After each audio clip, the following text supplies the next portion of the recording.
안녕하십니까? 미국 독립기념 연휴 잘 지내셨습니까? 독립기념일 연휴에 일부 시위와 평소보다 많은 불꽃 놀이회에는 별다른 큰 사건 없이 보냈다는 평가입니다.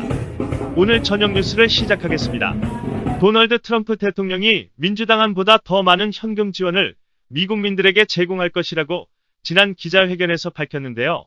오는 8월 7일까지 2차 현금 구호금 결정안이 최종 확정돼 8월 하순에 직접 개인 구좌에 입금될 것 같습니다.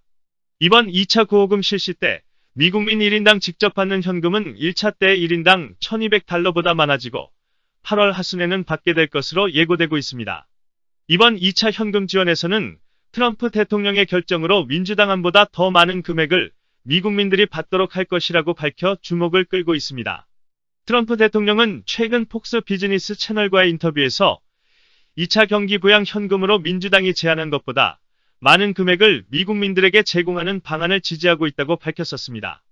이번 트럼프 대통령이 내놓은 안건은 민주당이 하원에서 통과시킨 히어로즈 법안 예산보다 더 많은 예산을 집행할 것으로 보여 1인당 최고 2,000불까지, 가구당 최고 6,000불까지 개인 구좌에 입금시킬 것으로 예상됩니다. 다음 뉴스입니다.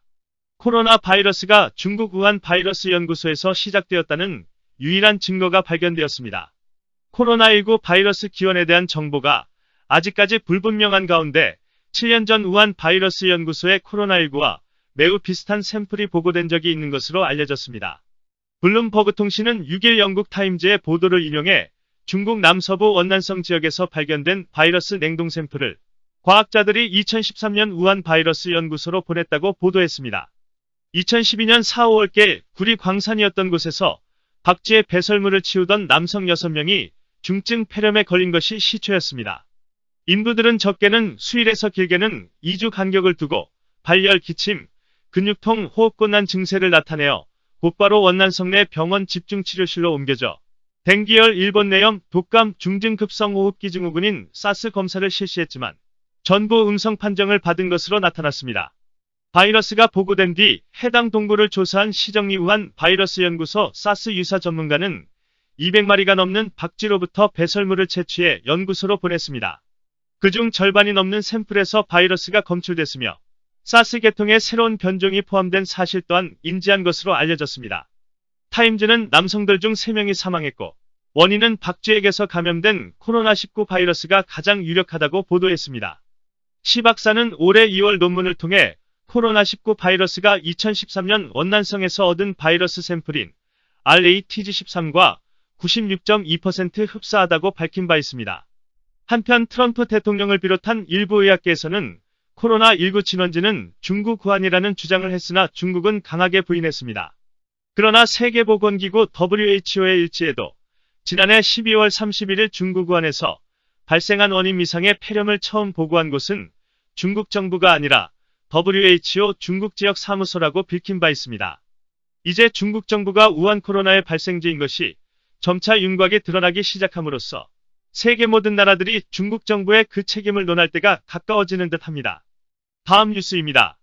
세계보건기구 WHO는 코로나19 환자 치료에 효과적일 수 있는 약물에 대한 중간 임상시험 결과를 2주 안에 얻을 수 있을 것으로 기대한다고 밝혔습니다. WHO 연대실험은 코로나19 치료제의 효능과 안전성을 연구하기 위해 5개 부문으로 나눠 시작했다고 전했습니다. 이번 연구실험 5개 부문은 표준 치료를 비롯해 에볼라 치료제인 렘데시비르, 말라리아 약인 하이드록시클로로킨, 인간 면역 결핍 바이러스 HIV 약인 루피나비르, 리토나비르, 인터페론 인체 내 바이러스 감염 및 증식을 억제 물질과 결합한 루피나비르, 리토나비르 등입니다. 이 중 하이드록시클로로킨은 특별한 효과를 보이지 않아 연대 실험에서 사용을 중단했었습니다. 그러나 하이드록시클로킨이 이번 실험에 포함되었다는 것이 특이합니다. 다만 WHO는 코로나19 백신이 언제 준비될 수 있을지 예측하는 것은 현명하지 못한 일일 수 있다고 덧붙였습니다.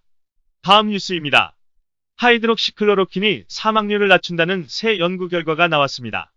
하이드록시클로로킨은 도널드 트럼프 대통령이 신의 선물이라고 극찬하며 복용에 유명해진 말라리아 치료제입니다. 하지만 이 약물은 그동안 코로나19 치료 임상시험에서 효과가 없는 것으로 알려졌고 식품의약국 FDA는 환자들에게 큰 위험이 된다며 사용을 긴급 취소한 바 있었습니다. 세계보건기구 WHO 역시 최근 하이드록시클로로킨에 대한 임상실험을 중단했었습니다. 이런 가운데 미시간주 헨리포드 헬스 시스템 연구팀은 정반대의 연구 결과를 발표했습니다. CNN 등에 따르면 헨리포드는 2일 코로나19 입원 환자 2,541명을 대상으로 실시한 연구에서 하이드록시클로로킨이 사망률을 떨어뜨린다는 결과를 도출했다고 발표했습니다. 이어 하이드록시클로로킨을 복용하지 않은 환자의 26%가 사망했으며 약을 투여한 그룹의 경우 13%만 사망했다고 설명했습니다. 헨리포드의 감염병 부서 마르쿠그 제르보스 박사는 우리 연구 결과는 다른 연구들과 다르다면서 환자들이 조기에 치료받았다는 점이 중요하다고 거듭 강조했습니다. 이어 하이드록시클로로킨이 효과를 거두려면 환자들이 코로나19에 대한 심각한 면역 반응을 겪기 전에 반드시 조기 복용을 해야 한다고 덧붙였습니다. 다음은 한국 뉴스입니다. 민경욱 전 의원에게 개표장에 있던 자녀 투표용지 6장을 건넨 제보자 이모 씨에 대해 검찰이 구속영장을 청구했습니다. 6일 민경욱 전 의원 등에 따르면 의정부지검은 개표장에서 투표용지를 유출한 혐의인 공직선거법 위반으로 이모 씨에 대해 구속영장을 청구했다고 밝혔습니다. 이 씨에 대한 영장실질심사는 6일 오전 의정부지법에서 열립니다. 민 전 의원과 우익 성향 유튜버들은 이날 오전 의정부지검 앞에 모여 검찰을 규탄하고 있습니다. 민 전 의원은 검찰이 계란으로 바위를 치려 한다. 검찰이 권력의 주구임이 드러났다면서 4.15가 부정선거라는데 검찰은 부정선거의 주범이 아닌 부정선거의 증거를 국회의원에게 전달한 공익제보자를 절도범이라며 구속하려 한다고 주장했으며 법원의 이성적인 판단을 믿지만 만에 하나라도 이 씨가 구속된다면 나도 구속하라고 요청하겠다고 말했습니다. 다음 뉴스입니다.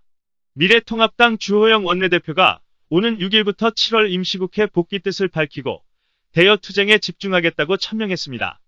주 원내대표는 5일 국회에서 기자간담회를 통해 내일부터 본회의와 상임위에 참석해 원내투쟁을 본격화하기로 했다며 우리는 국회를 떠난 적이 없다. 청와대와 집권여당이 자행한 의회민주주의 파괴에 맞서 싸웠을 뿐이라고 했습니다. 주 원내대표는 특히 국정조사 등 여권 비리 의혹 진상규명 및 문 대통령의 대북정책 규명 활동에 집중하겠다는 의지를 밝혔습니다. 주 원내대표는 문재인 대통령이 도널드 트럼프 미국 대통령에게 전했다는 김정은이 1년 내에 완전히 비핵화를 하겠다고 했다는 거짓말에 대해 국정조사를 추진하겠다고 밝혔습니다. 주 원내대표는 또 위안부 할머니를 사리사욕에 미끼로 삼은 윤미향 씨의 치졸한 행태를 국정조사를 통해 밝히겠다고 했고 한명숙 전 총리 재수사 소동, 울산시장 사건, 윤석열 검찰총장 몰아내기 등에 대해 국회에서 반드시 진상을 규명하겠다고 밝혔습니다. 주 원내대표는 법무부 장관, 검찰총장, 검사장이 뒤엉켜 싸우는 이른바 검언유착 사건은 특검을 발동해 해결하겠다고도 했습니다. 다음 미국 뉴스입니다. 사람의 코를 통해 뇌를 먹는 희귀 아메바 감염 사례가 미국 플로리다주에서 확인됐습니다. 플로리다주 보건부는 3일 힐스버러 카운티 한 환자가 뇌를 감염시켜 파괴하는 치명적인 네글레리아 파울러리라는 병명을 가진 뇌 먹는 아메바에 감염됐다고 밝혔다고 4일 CNN 등이 보도했습니다. 이 아메바는 일반적으로 호수, 강처럼 따뜻한 담수에서 발견되며 코를 통해 사람의 몸속으로 들어와 뇌를 공격해 사망에 이르게 하는 것으로 알려져 있습니다. 날씨가 더워져 수온이 오르는 여름에 많이 발생한다고 하며 초기엔 두통, 열등의 증상이 나타나고 감기와 비슷한 증상을 보이지만 이후 마비, 균형감각 상실 등의 증상이 나타나며 사망에 이른다고 합니다. 미국 질병관리통제센터 CDC에 따르면 미 전역에서 뇌 먹는 아메바에 감염된 사례는 143건이라고 발표했습니다. 이번에 감염 사례가 확인된 플로리다주에선 1962년 이후 37건만이 발견됐습니다. 감염 사례가 많은 것은 아니지만 이 중 오직 4명만 살아남았을 정도로 치사율이 아주 높습니다. 이번에 다시 감염 사례가 나타나면서 보건당국이 긴장하고 있습니다. 플로리다주 보건부는 날씨가 따뜻해지면서 호수나 강 등으로 수영을 하러 나가는 사람들에게 뇌 먹는 아메바의 가능성을 경고했습니다.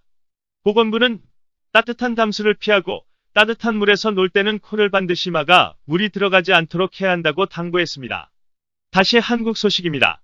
박상학 자유북한운동연합 대표가 북한에 공개적으로 전단을 날리는 건 문제란 조선일보의 지적에 대해 강하게 불만을 드러냈습니다. 조용히 전단 띄우는 사람들, 김일성 가짜 항일 6.25 진실만 알리면 되란 제목의 지난 3일 조선일보 칼럼에 기술된 내용 중 일부가 사실과 다르다는 것입니다. 박 대표는 5일 기자들에게 배포한 보도자료를 통해 우리는 공개적으로 전단을 보낸 적이 없다며 해당 칼럼이 자신들의 활동을 왜곡했다고 주장했습니다. 칼럼은 북한군이 접경 지역 우리 국민의 생명과 재산을 위협하는데도 공개적으로 전단을 날리겠다고 고집을 부리는 건 문제다. 전단은 우리 국민에게 보이기 위한 쇼가 아니기 때문이다. 비공개가 바람직하다. 지금 막무가내로 전단을 보내려는 곳은 자유북한은 동연합 박상학 대표 형제뿐이다라고 기술돼 있습니다. 박 대표는 이 대목이 사실과 다르다고 비판했습니다. 그는 우리가 언제 공개적으로 전단을 보냈나라며 우리는 지난 2016년부터 단 한 번도 사전 고시하거나 대낮에 지정된 장소에서 대북 전단을 보낸 적 없다고 해명했습니다.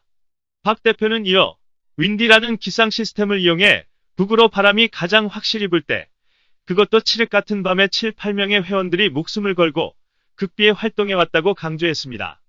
박 대표는 또 전단 살포 비용과 관련한 칼럼의 기술도 사실과 다르다고 지적했습니다. 박 대표는 전단 3만 장을 매단 풍선 하나 띄우는데 약 10만 원이 든다고 썼는데 당신이 전단 보내본 적 있나라고 되물었습니다. 박 대표는 최근 정부의 대북 전단 살포 제지 방침이 표현의 자유 침해라며 반발하고 있습니다. 지난 1일 국회에서 주호영 미래통합당 원내대표를 만난 박 대표는 김정은과 김여정 편에 서서 국민의 입에 재갈을 물려 표현의 자유를 박탈하려는데 대한민국 대통령이 맞느냐라며 문재인 대통령을 표현의 자유 침해로 유엔 인권이사회에 제소하겠다고 밝혔습니다. 다음은 한국연예가 소식입니다.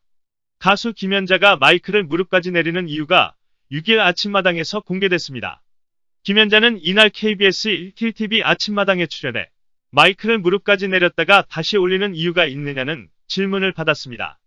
이에 작곡가 이호섭은 옛날에 무대에서 고음을 올리면 마이크가 찢어지는 현상이 생겼다고 말하면서 그것을 피하려고 했는데 김연자 씨는 자기 연출력으로 표현한 것이라고 설명했습니다. 김연자 씨는 노래를 하게 된 계기는 어린 시절의 경험 때문이라고 소개했습니다.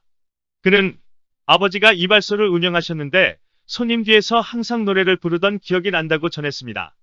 이어 어렸을 때 공부했던 기억보다는 노래를 부른 게 기억이 난다.